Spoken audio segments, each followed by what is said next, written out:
PhD घेऊन काय दिवे लावणार आहात का, अशा प्रकारचं वक्तव्य अजित पवार यांनी केलेलं आहे। हे विधान चुकीचं आहे। अजित पवारांना मुळात शिक्षणाचा गंध नाही, ते 10वी शिकलेले आहेत, मग पीएचडी धारक विद्यार्थ्यांचं महत्त्व त्यांना काय करणार आहे। नवीन शैक्षणिक धोरणामध्ये संशोधनावर भर दिला गेलेला आहे। संशोधन हे मोठ्या प्रमाणावर झालं पाहिजे। याचं उदाहरण म्हणजे चंद्रावर गेलेले लोक हे आपल्याला दिसून येतील। हे विज्ञानामुळे शक्य झालेलं आहे, शिक्षणामुळे शक्य झालेलं आहे। आणि म्हणून अजितदादा जे काही बेताल वक्तव्य करतात उच्च शिक्षणाच्या संदर्भामध्ये, जे त्यांनी मागे घ्यावेत। मी कास्ट्राईब संघटनेच्या वतीनं राज्याचा महासचिव या नात्याने त्यांचा जाहीर निषेध करतो।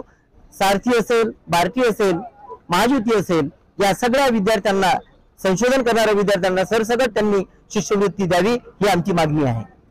अजित पवार यांनी जे परवा विधान केलं की विद्यार्थ्यांना पीएचडी करून काय दिवे लावणार आहे, अशा प्रकारचं जे विधान करणं एका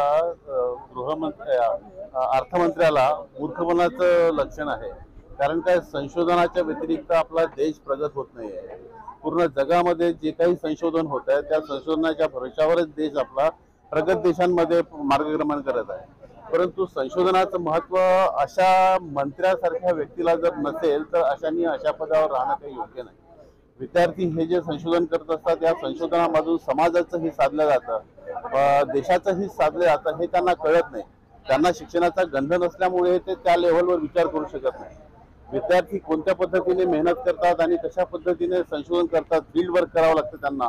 त्याकरता माझं या अजित पवारांना हे सांगणं आहे की जर तुमच्याकडे अर्थ खातं आहे तर या संशोधन करणाऱ्या विद्यार्थ्यांना जास्तीत जास्त फेलोशिप देऊन त्यांना उलट तुम्ही सपोर्ट करायला पाहिजे, त्यांना प्रोत्साहन द्यायला पाहिजे। त्या प्रोत्साहनाद्वारे ते अधिकाधिक चांगलं संशोधन करतील आणि आपल्या समाजाला, देशाला प्रगत करण्यासाठी आपला हातभार लावतील। तर आपल्यासारख्या मंत्र्यांनी अशा पद्धतीचं वक्तव्य करून किंवा अशा प्रकारचा निगेटिव्ह उद्देश ठेवून कार्य करणं हे चुकीचं आहे।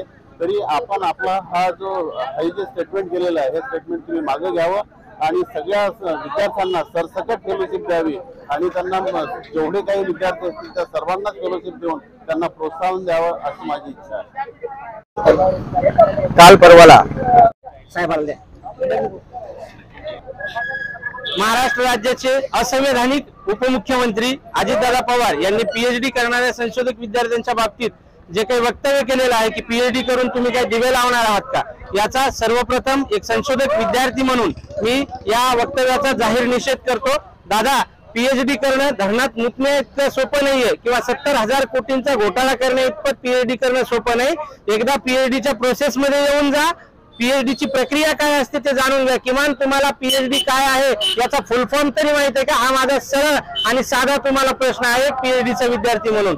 पीएचडी करत असताना काय समस्यांचा, अडचणींचा तुम्हाला सामना करावा लागतो हे तुम्हाला माहित नाहीये। तुम्ही अडाणचोट आहात, तुम्ही 10वी शिकलेले आहात, तुम्हाला पीएचडी ची प्रक्रिया देखील माहित नाही। असं असताना तुम्ही एका जबाबदार पदावर असून देखील तुम्ही असं बेताल वक्तव्य करता, याचा मी पुन्हा एकदा निषेध करतो। दादा, तुमच्या मागे तुमच्या चुलत्याचा हात आहे, एकदा तो हात बाजूला काढून खुल्या मैदानात येऊन बघा, मग तुम्हाला तुमची लायकी काय आहे ती कळेल। हे संशोधक विद्यार्थी जेव्हा संशोधन करतात, मुळात मी तुम्हाला सांगू इच्छितो की आम्ही कोणतेही दिवे लावण्यासाठी या ठिकाणी पीएचडी करत नाही आहोत।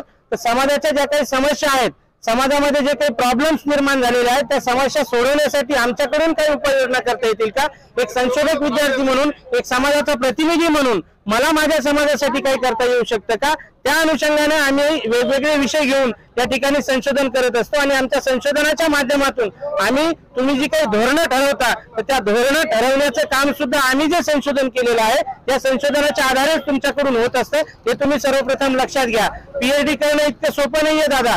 आपल्या देशाचा इतिहास आहे, जगाकडे जरी तुम्ही पाहिलं तर तुमच्या लक्षात येईल की जो देश संशोधनावर जास्तीत जास्त खर्च करतो त्या देशाने लवकरात लवकर प्रगती साध्य केलेली आपल्या सगळ्यांना पाहायला मिळतं।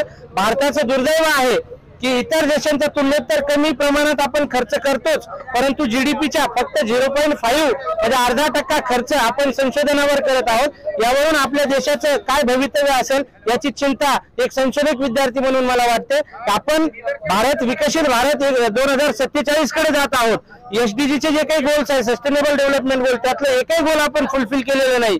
हे गोल कसे फुलफिल करायचे याची जी काही सूत्र आहेत ती संशोधक विद्यार्थी म्हणून आम्ही शोधत आहोत। आमच्या पुढे ते प्रश्न आहेत। तुम्ही आपल्या खुर्चीवर बसून काहीतरी वक्तव्य करता, याला काही आधार नाहीये, तेव्हा आपण अशी वक्तव्य काळजीपूर्वक बोलत जावं, अशी वक्तव्य करू नयेत। आपण जे काही वक्तव्य केलेलं आहे त्याचं कठोर शब्दामध्ये मी संशोधक विद्यार्थी म्हणून पुन्हा एकदा निषेध व्यक्त करतो।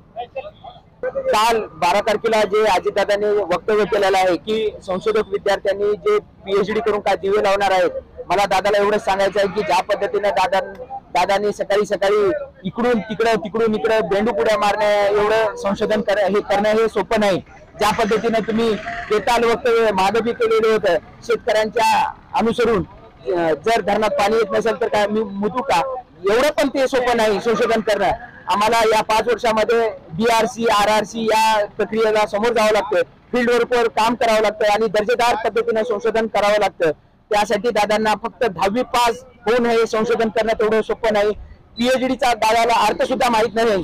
तर आमची एवढीच मागणी आहे की या ज्या पद्धतीने वक्तव्य केलेलं आहे, विद्यार्थ्यांच्या भावना दुखवलेल्या आहेत, राजीनामा देऊन दादांनी विद्यार्थ्यांच्या मागण्या पूर्ण कराव्या, सर्व सरसकट विद्यार्थ्यांना फेलोशिप द्यावी अशी ही आमची मागणी आहे।